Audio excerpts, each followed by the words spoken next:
कर्पूरगौरं करुणावतारं संसारसारं भुजगेन्द्रहारं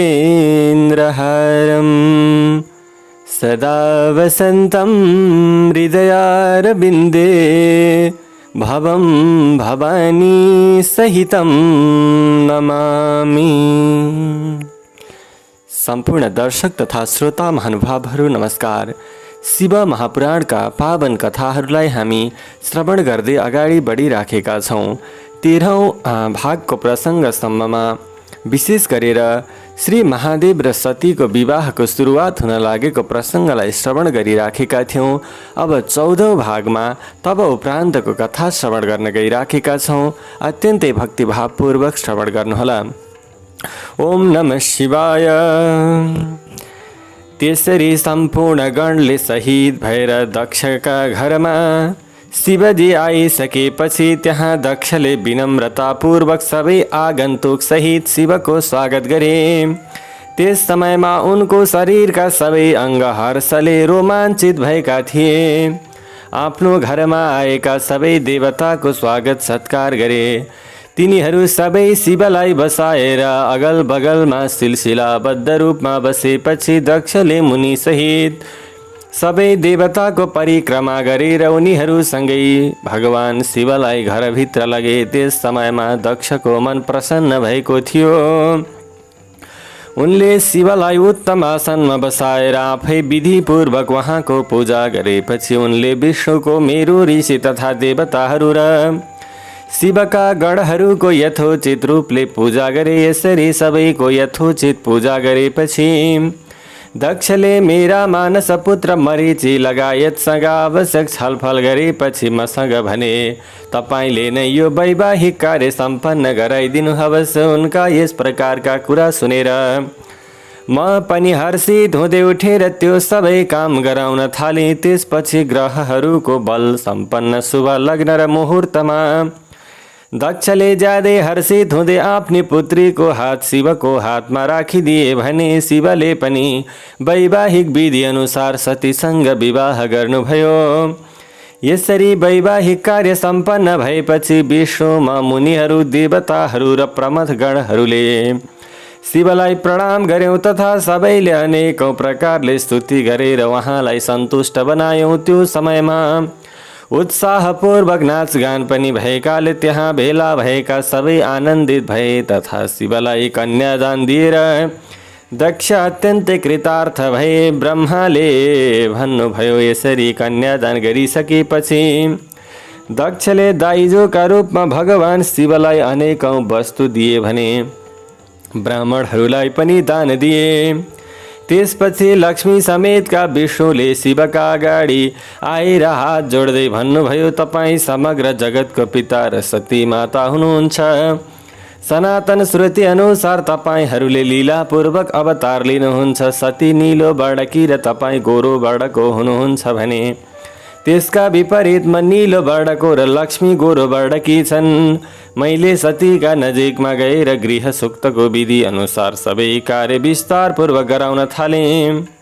म आचार्य र ब्राह्मणहरूको आज्ञा अनुसार शिव र सतीले ज्यादै प्रसन्न हुँदै विधिपूर्वक अग्निको परिक्रमा गर्नुभयो।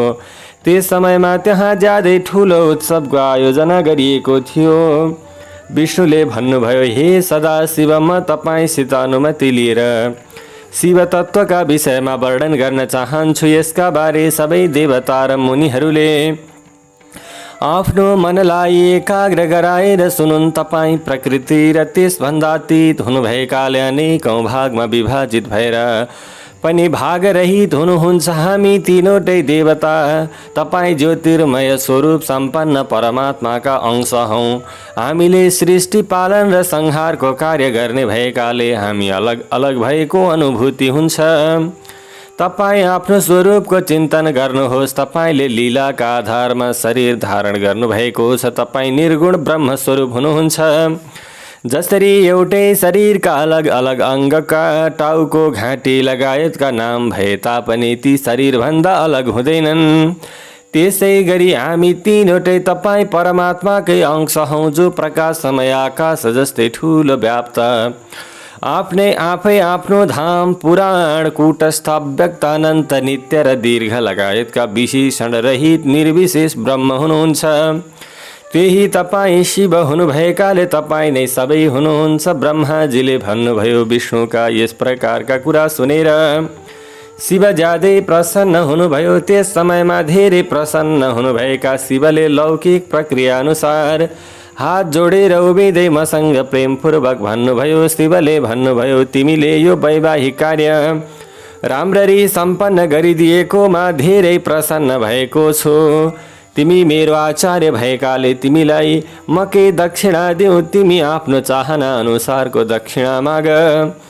उहाँका यस प्रकारका कुरा सुनेर मैले भने यदि तपाईँ मबाट प्रसन्न भएर मलाई बरे आनकी दक्षिणा दिन चाहनुहुन्छ भने तपाईँ यही रूपमा यो वेदीमा सधैँ विराजमान भइदिनुहोस्, जसका प्रभावले तपाईँको दर्शन गर्ने मनुष्यका सबै पापहरू नष्ट हुन्छन्। तपाईँ यहाँ विराजमान हुनु भएपछि म यो वेदीको नजिकमा आश्रम बनाएर तपस्या गर्नेछु। जुन मनुष्यले यो पृथ्वी लोकमा चैत्र महिनाको शुक्ल पक्षको त्रयोदशी तिथि पूर्व फाल्गुनी नक्षत्र आइतबारको दिनमा भक्तिपूर्वक तपाईँको दर्शन गर्छ, त्यसका सबै पाप नष्ट भएर पुण्य बढोस् तथा सबै रोगहरू नष्ट हुन्। मेरा यस्ता कुरा सुनेपछि शिवले भन्नुभयो तिम्रो अभिलाषा अवश्य परिपूर्ण हुनेछ। तिम्रो आग्रह अनुसार समग्र जगतको कल्याणका लागि आफ्नी पत्नी सती सहित म यो वेदीमा स्थिर भएर रहनेछु। ब्रह्माजीले भन्नुभयो मसँग यस प्रकारका कुरा गरिसकेपछि आफ्नी पत्नी सहित भगवान शिव आफ्नो अंशरूपी मूर्ति प्रकट गराएर वेदीको बीचमा बस्नुभयो। त्यसपछि उहाँ दक्षसँग विदा भएर आफ्नी पत्नी सती सहित कैलाश जाने तयारीमा लाग्नुभयो। त्यस समयमा दक्षले हात जोडेर विनम्रतापूर्वक उहाँको स्तुति गरे भने विष्णु लगायतका देवता मुनि र शिवगणहरूले अनेकौं स्तुति गर्दै आनन्दपूर्वक जय जयकार गरे। त्यसपछि दक्षसँग अनुमति लिएर शिव प्रसन्नतापूर्वक सती सहित आफू साँडेमा सवार भएर कैलाशतिर लाग्नुभयो। भगवान शिवसँगै साँडेमा सवार भएकी सती आफ्नो निलो र श्याम वर्णका कारणले चन्द्रमाको निलो रेखा जस्तै शोभायमान भएकी थिइन्। ती नवदम्पतिको शोभा देखेर विष्णु सहितका सबै देवता मरीचि लगायतका महर्षि र अन्य सबै ज्यादै आश्चर्यचकित भएर एकै ठाउँमा स्थिर भएर उभिरहे भने दक्ष पनि मोहित भए। भगवान शिव बीच बाटोबाट दक्षलाई फर्काइदिएर सती र दक्षका सामान्य संवाद गरेर विदाई भएपछि आफू प्रेममा ज्यादै व्याकुल हुँदै प्रमथगण सहित आफ्नो धाममा जानुभयो। हुन त शिवले विष्णु सहितका देवताहरूलाई पनि विदा दिनुभए तापनि उनीहरू त्यो अत्यन्तै शोभायमान शिव र सतीको जोडी देखेर छुट्नै नसके र पछि पछि गए। ती सबै देवताहरू प्रमथगणहरू र आफ्नी पत्नी सती सहित शिव कैलाश पर्वतमा पुग्नुभयो तथा त्यहाँ पुगेपछि उहाँले सबैलाई विदा गर्नुभयो। उहाँको आज्ञा अनुसार विष्णु सहितका सबै देवता र मुनि उहाँलाई नमस्कार गरेर आफ्नो ठाउँमा गए। भगवान शिव पनि ज्यादै आनन्दपूर्वक हिमालयको शिखरमा बसेर आफ्नी पत्नी सतीसँगै विहार गर्न थाल्नुभयो। सूतजीले भन्नुभयो मैले तिमीहरूलाई प्राचीन कालको स्वयम्भू मनवन्तरमा शिव र सतीको विवाह भएको प्रसङ्ग विस्तारमा बताइदिए, जसले विवाहका समयमा यज्ञमा वा कुनै पनि शुभ कार्यको आरम्भमा शिवको पूजन गरेर यो कथा सुन्दछ उसका सबै कार्यहरू निर्विघ्नतापूर्वक सम्पन्न हुन्छन्। यो शुभ कथा प्रेमपूर्वक सुनेर विवाह गर्ने कन्या पनि सुख सौभाग्य सुशीलता र सदाचार सहितका गुणले परिपूर्ण पतिव्रता र पुत्रवती अनि असल पतिलाई प्राप्त गर्नेवाला हुनेछिन्। ब्रह्माजीले फेरि भन्नुभयो एक दिनको कुरा हो। शिवलाई एकान्त ठाउँमा भेटेपछि सतीले हात जोडेर उभिँदै उहाँ प्रसन्न हुनुभएको बुझेर विनम्रतापूर्वक भनिन्। सतीले भनिन् हे महादेव मलाई कृपा गर्नुहोस्, तपाईँ परम पुरुष सबैको स्वामी सत्वगुण रजोगुण र तमोगुणबाट यथार्थ रूपमा अलग हुनुहुन्छ। तपाईँ निर्गुण पनि र सगुण पनि हुनुहुन्छ, सबैको साक्षी निर्विकार र परब्रह्म हुनुहुन्छ। मैले तपाईँकी पत्नी हुन तपाईँसँग विहार गर्ने प्रिया हुन पाएकी म आफूलाई ज्यादै सौभाग्यशाली सम्झेकी छु। तपाईँ आफ्नी भक्तिनीको प्रेममा परेर मेरो पति हुनुभएको हो। मैले धेरै वर्षसम्म तपाईँसँग विहार गरेकी हुँदा म ज्यादै सन्तुष्ट भएकी छु तथा अहिले मेरो मन त्यतातिर आकर्षित हुन छाडेको छ।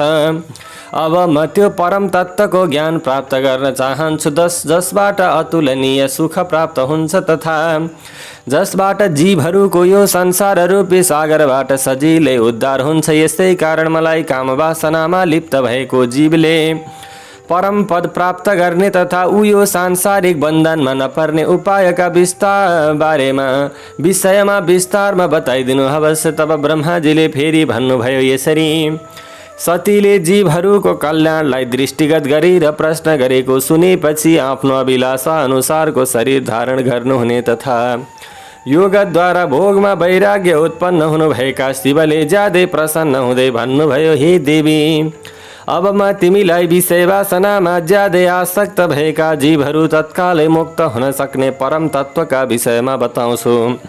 तिमी विज्ञान नै परम तत्त्व हो भन्ने कुरा बुझ, किनकि विज्ञान उदय भएपछि मनै ब्रह्म हुँ भन्ने दृढ निश्चय हुन्छ। जसले ब्रह्म बाहेक अरू वस्तुको चिन्तन गर्दैन त्यसैको बुद्धि शुद्ध हुन्छ। त्यो विज्ञान ज्यादै दुर्लभ भएकाले तीनटै लोकमा त्यसका ज्ञाता बिरलै छन्। त्यो जेर जस्तो भए पनि सधैँ मेरै स्वरूप अर्थात् साक्षात् परब्रह्म हो। त्यो विज्ञानको माता मेरो भक्ति हो जसले भोग र मोक्ष रूपी फल दिन्छ। यो मेरो कृपाले सहज हुन्छ। भक्ति 9 प्रकारका हुन्छन् तथा भक्ति र ज्ञानमा कुनै भेद छैन, किनकि भक्त र ज्ञानीले सधैँ सुखलाई प्राप्त गर्दछन्। जसले भक्तिको विरोध गर्दछ त्यसलाई ज्ञान प्राप्त हुँदैन।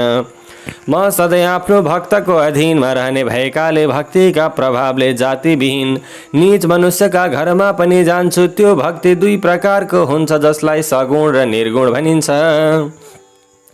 जुन शास्त्र विधि अनुसारको र हृदयबाट आफै उत्पन्न हुने भक्ति छ त्यो उत्तम हुन्छ तथा यसभन्दा अलग जुन कामना सम्पन्न भक्ति हुन्छ त्यसलाई निम्न स्तरको मानिन्छ। त्यसभन्दा पहिले बताइएको सगुण र निर्गुण भक्तिमा नैष्ठिक र अनैष्ठिक भेदका कारण 2वटा भेद रहेका हुन्छन्। नैष्ठिक भक्ति 6 प्रकारको हुन्छ भने अनैष्ठिक भक्ति 1 प्रकारको हुन्छ। विद्वान पुरुषले विहिता र अविहिता लगायतका भेदले त्यसलाई अनेकौं प्रकारको मान्दछन्।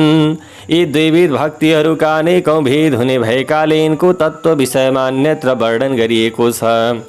मुनिहरूले सगुण र निर्गुण दुवै भक्तिको 9 अङ्ग हुने बताएका छन्। म तिमीलाई ती 9वटै अङ्गका बारेमा बताउँछु। तिमी ध्यानपूर्वक श्रवण गर, विद्वानहरूका अनुसार सुन्नु, कीर्तन गर्नु, सेवा गर्नु, सेवक भाव राख्नु, अर्चना गर्नु, सधैँ मेरो वन्दना गर्नु, साथीत्वको भाव राख्नु र आत्मसमर्पण गर्नुलाई भक्तिका 9वटा अङ्ग मानिन्छ। भक्तिका उपाङ्ग पनि धेरै हुने बताइएको छ। अब तिमी भक्तिका यसभन्दा पहिले बताइएका 9वटा अङ्गका विषयमा अलग अलग सुन, जुन भोग र मोक्ष प्रदायक छन्। जसले स्थिर आसनमा बसेर आफ्नो मनलाई एकाग्र गराएर मेरो कथा वा कीर्तन सुनेर त्यसको अमृत समान रस पिउँछ त्यसको यस साधनलाई श्रवण भनिन्छ। जसले हृदयदेखि नै मेरो अलौकिक जन्म र कर्महरूको चिन्तन गर्दै प्रेमपूर्ण वचनद्वारा ती सबैको उच्च स्वरमा उच्चारण गर्छ उसको त्यो साधनलाई कीर्तन भनिन्छ। जो यो समग्र संसारमा महेश्वरलाई सधैँ विद्यमान र सबैतिर व्यापक रहेको सम्झेर यथार्थ रूपमा निर्भय रहन्छ त्यसलाई स्मरण भनिन्छ। बिहानको उषाकालीन समयदेखि निरन्तर सेवा गर्न योग्य अनुकूलतालाई दृष्टिगत गर्दै हृदय र इन्द्रियहरूद्वारा जुन सेवा गरिन्छ त्यसलाई सेवन भनिन्छ। आफूलाई भगवानको सेवक सम्झेर हृदय रूपी अमृतको भोगद्वारा स्वामीको सेवा गर्नुलाई दासभाव भनिन्छ। आफ्नो आर्थिक अवस्था अनुसार शास्त्रीय विधिपूर्वक र परमात्मालाई सधैँ पाद्य सहितका 16 उपचार समर्पण गर्नुलाई अर्चना भनिन्छ। मनले ध्यान र वचनले वन्दनाका मन्त्रहरू उच्चारण गर्दै 8वटै अङ्गले पृथ्वीलाई स्पर्श गरेर आफ्नो इष्ट देवतालाई नमस्कार गर्नुलाई वन्दना भनिन्छ। परमात्माले राम्रो वा नराम्रो जे गरे तापनि त्यो सबै मेरै कल्याणका लागि भएको हो भन्ने भाव राख्नु, साथीत्वको भक्तिको लक्षण हो शरीर सहित जे जति पनि आफ्नो भन्निने वस्तु छ त्यो सबै भगवानका प्रसन्नताका लागि उहाँलाई समर्पण गरेर आफ्नो जीवन निर्वाहको चिन्ता नगर्नुलाई आत्मसमर्पण भनिन्छ। यी मेरा भक्तिका 9वटा अङ्ग हुन् जसले भोग र मोक्ष उपलब्ध गराउँदछन्। यिनीहरूबाट ज्ञान प्राप्त हुने भएकाले यी सबै साधन मेरा लागि ज्यादै प्यारा छन्।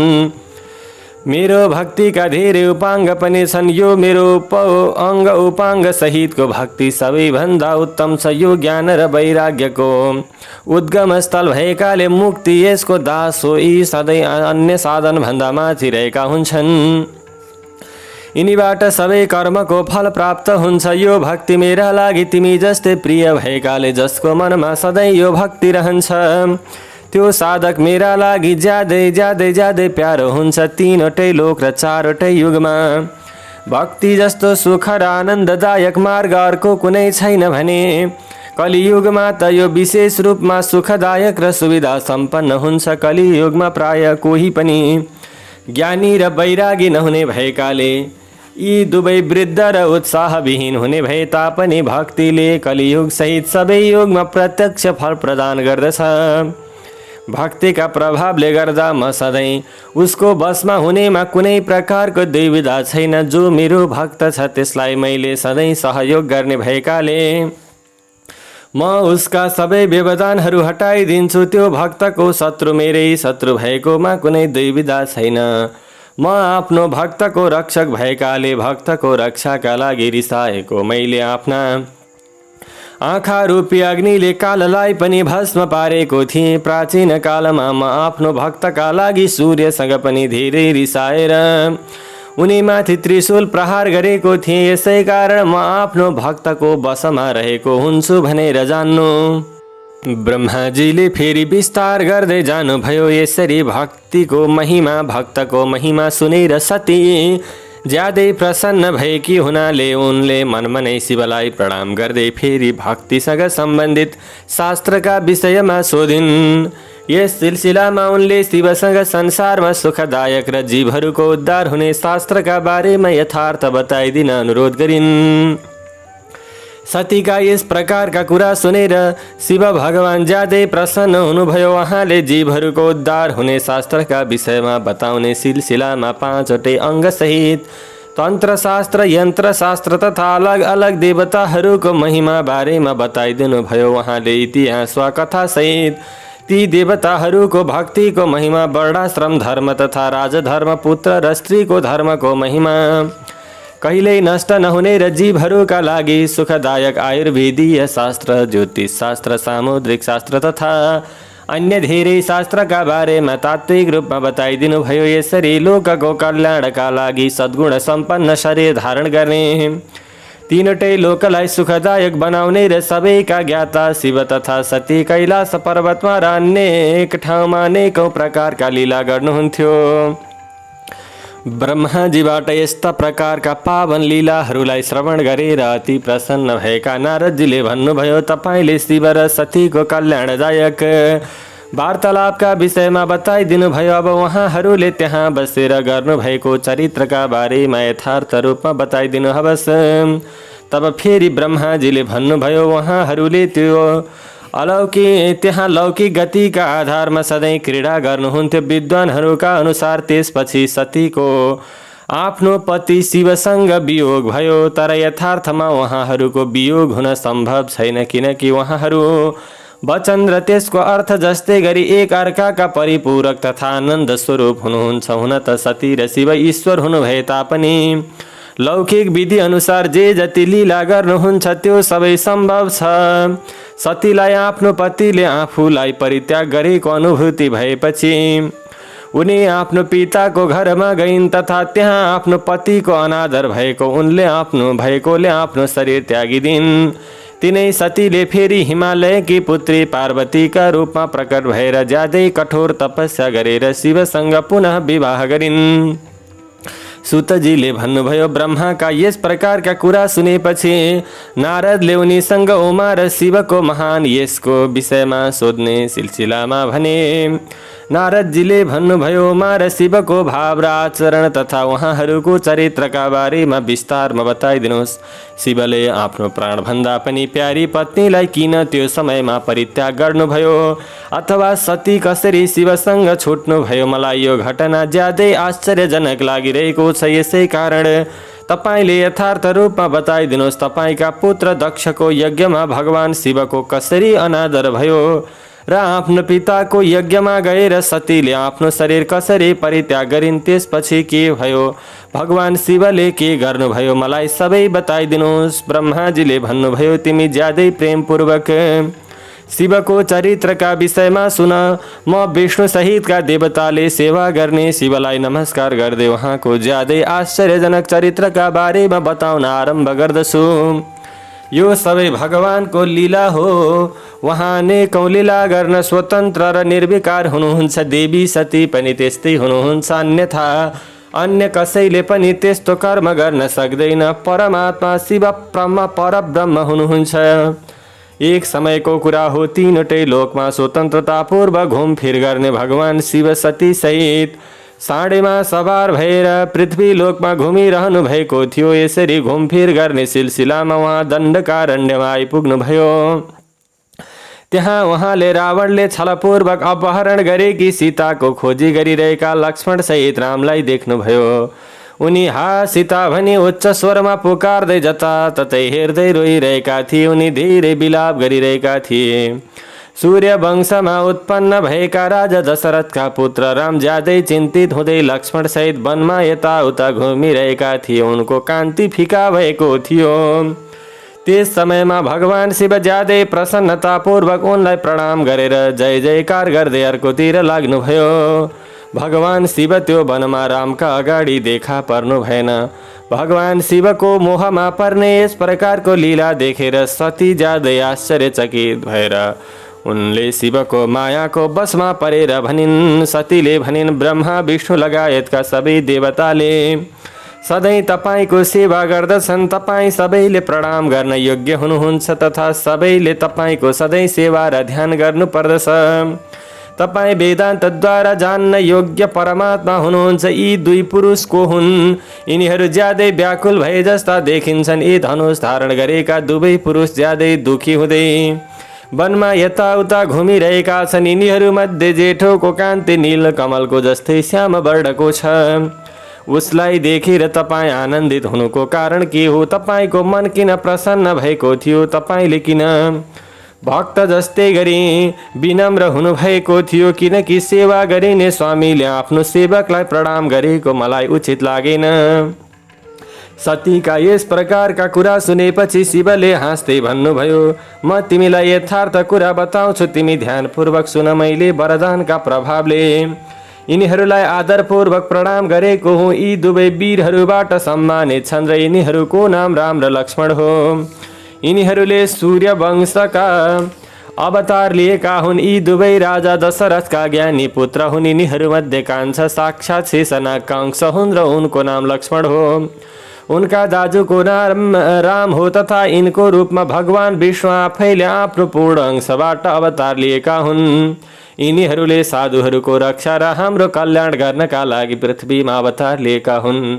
सतीसँग यस प्रकारको कुरा गरिसकेपछि शिव चुप लाग्नुभयो भने उहाँका यी कुरामा सतीले विश्वास गरिनन्। किन नहोस्, शिवको माया ज्यादै बलवान भएकाले त्यो तीनवटै लोकलाई मोहका बसमा पार्न सक्षम थियो। सतीले आफ्नो कुरामा विश्वास नगरेको जानेपछि शिवले भन्नुभयो यदि तिमीलाई मेरो कुरामा विश्वास लागेन तथा तिमीले त्यहाँ गएर रामको परीक्षण गर, तिमीलाई जे गर्दा विश्वास लाग्छ त्यही गर। तिमीले त्यहाँ गएर परीक्षण गर्दासम्म म यो वरको रुखको फेदमा बस्नेछु। भगवान शिवको यस प्रकारको आज्ञा पाएपछि सतीले त्यहाँ गएर मनमनै मैले कसरी रामको परीक्षण गर्ने होला? ठिक छ, म सीताको रूप धारण गरेर रामको नजिकमा जानेछु। यदि राम साक्षात् विष्णु हुन् भने उनलाई सबै कुराको ज्ञान हुनेछ, अन्यथा उनले मलाई चिन्ने छैनन् भन्ने विचार गरिन्। यस प्रकारको विचार गरेर सती सीताको रूप धारण गरेर रामको परीक्षण गर्नका लागि उनको नजिकैमा गइन्। यथार्थमा उनी मोहको बसमा परेकी थिइन्। सतीले सीताको स्वरूप धारण गरेको कुरा रामलाई ज्ञान भएकाले रामले उनलाई नमस्कार गरेर हाँस्दै भने, तपाईलाई नमस्कार छ भगवान शिव कहाँ जानुभएको छ र तपाईँ बिना पति यो वनमा एक्लै किन आउनुभएको? तपाईँले आफ्नो रूप परित्याग गरेर किन यो नयाँ रूप धारण गर्नुभएको हो? ममाथि दया गरेर यसको कारणका बारेमा विस्तारमा बताउनुहोस्। रामका यस प्रकारका कुरा सुनेपछि सती ज्यादै आश्चर्यचकित भइन्। उनी भगवान शिवले बताउनु भएको कुरा सम्झेर त्यसको वास्तविकता बुझेर धेरै लज्जित भइन्। राम साक्षात विष्णु भएको जानेपछि आफ्नै रूपमा प्रकट भएकी सतीले मनमनै शिवका चरणको चिन्तन गर्दै भनिन्, भगवान शिव म तथा आफ्ना पार्षदहरू सहित पृथ्वीलोकमा घुम्दै यो वनमा आउनु भएको थियो। यहाँ उहाँले सीताको खोजीमा लागेका लक्ष्मण सहित तिमीलाई देख्नुभयो। त्यस समयमा तिमी सीताका विरहले ज्यादै चिन्तित भएका देखिन्थ्यौ। त्यस समयमा उहाँ तिमीलाई प्रणाम गरेर जानुभयो र अहिले त्यो वरको फेदमा बस्नु भएको छ। भगवान शिव ज्यादै आनन्दपूर्वक तिम्रो विष्णु रूपको सर्वोत्कृष्ट महिमाको कीर्तन गरिरहनु भएको थियो। हुन त उहाँले तिम्रो 4 हात सम्पन्न विष्णुको रूपमा नदेख्नु भए पनि तिम्रो दर्शन गरेर उहाँ ज्यादै आनन्दित हुनुभयो। यसरी तिम्रो निर्मल रूप देखेर ज्यादै हर्षित हुनुभएको देखेर मैले प्रश्न गर्दा उहाँले जे बताउनु भयो त्यो सुनेर मेरो मनमा भ्रम उत्पन्न भएकाले म उहाँको आज्ञा अनुसार तिम्रो परीक्षण गर्न आएकी हुँ। अब मलाई तिमी साक्षात विष्णु भएको ज्ञान भयो। शिवले तिम्रो वन्दना गर्नुको कारणका विषयमा मलाई यथार्थ रूपमा बताऊ। सतीका यस प्रकारका कुरा सुनेपछि रामका आँखा राम्ररी फक्रिएको कमल जस्तै भए।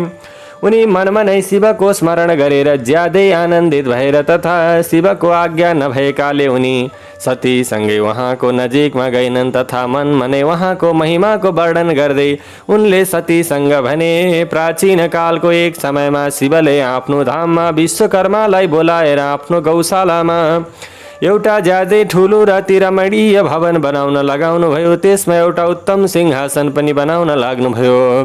त्यस सिंहासनमा एउटा अलौकिक सधैँका लागि आश्चर्यजनक र उत्तम छाता बनाउन लगाउनुभयो।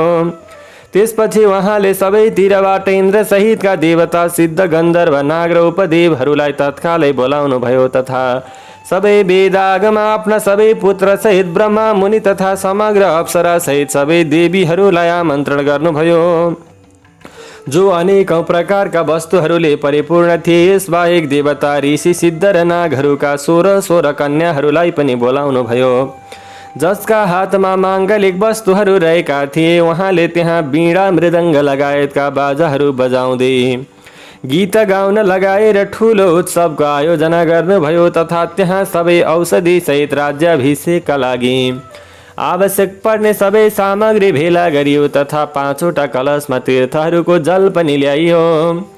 शिवले आफ्ना पार्षदहरू मार्फत त्यसबाहेक अरू पनि अलौकिक सामग्री मगाउनु भयो। त्यहाँ उच्च स्वरका वेद मन्त्रको उच्चारण गरिएको थियो।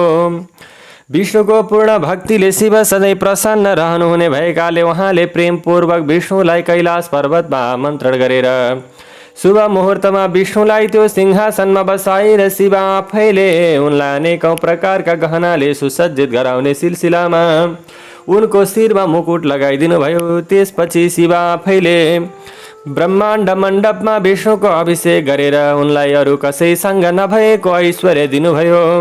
त्यसपछि शिवले विष्णुको स्तुति गर्दै आफू भक्तको बसमा रहेको कुरा सिद्ध गरेर उहाँले ब्रह्मासँग भन्नुभयो, आजदेखि मेरो आज्ञा अनुसार यी विष्णु मेरा लागि वन्दना गर्न योग्य भएका हुँदा सबै देवता सहित तिमीले यिनलाई प्रणाम गर तथा यी वेदले पनि मेरो जस्तै गरी यिनको वर्णन गरून्। विष्णुको शिव प्रतिको भक्ति देखेर प्रसन्न हुनुभएका शिवले यसभन्दा पहिले बताएको कुरा भनिसकेपछि आफैले विष्णुलाई प्रणाम गर्नु भएपछि ब्रह्मा सहितका देवता, मुनिहरू र सिद्ध लगायतले पनि उनको वन्दना गरे। यसपछि विष्णुबाट ज्यादै प्रसन्न हुनुभएका उहाँले देवताहरूका वरदान दिने क्रममा भन्नुभयो, तिमी मेरो आज्ञा अनुसार समग्र लोकको सृष्टि पालन र संहारकर्ता, धर्म, अर्थ र काम प्रदायक र अन्याय गर्ने दुष्टहरूलाई दण्ड दिने ज्यादै शक्तिशाली र समग्र जगतका पूजनीय हुँदै जगत अधिपति भएर रहनेछौ।